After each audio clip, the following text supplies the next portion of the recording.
decided we want some banh mi for lunch. And I thought to myself, what is the most inconvenient, inefficient way of grabbing this delicious meal? And I landed on my motorcycle. Let's get to it. Now, normally it wouldn't be such a bad idea to take the bike, but the thing is, this place is like 5 minutes away from our house.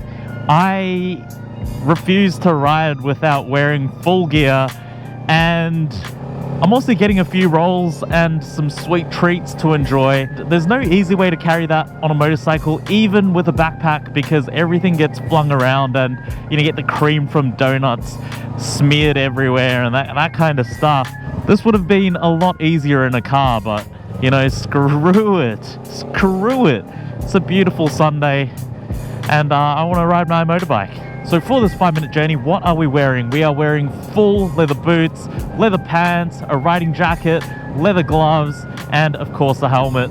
And that in itself takes at least 5 to 10 minutes to get sorted and get geared up.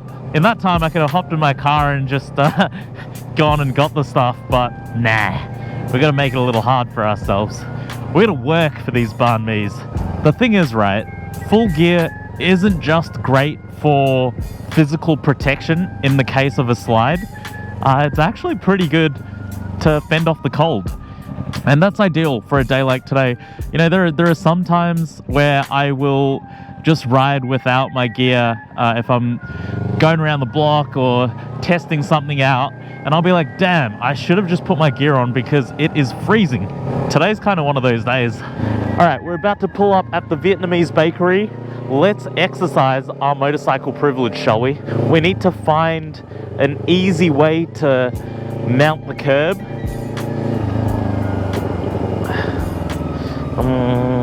Can we get up through here? No, we can't. I reckon let's go up from here. Boom.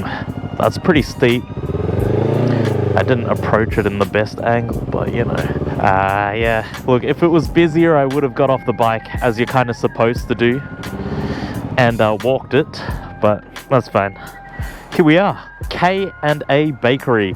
This place is lovely. The owner is so lovely. She's actually named the place after her kids, and without fail delivers exceptional quality banh mi and donuts. So that's why I'm coming here. That's why I'm giving her a little shout out. Keep it up, guys.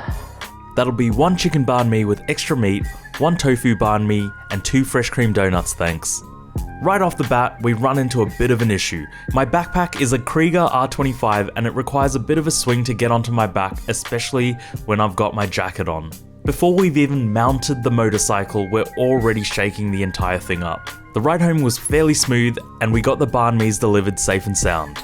Mum and I opened up the package to find that the meat juice from the banh mi had leaked everywhere and the fresh cream donuts had half their cream smattered onto the lid.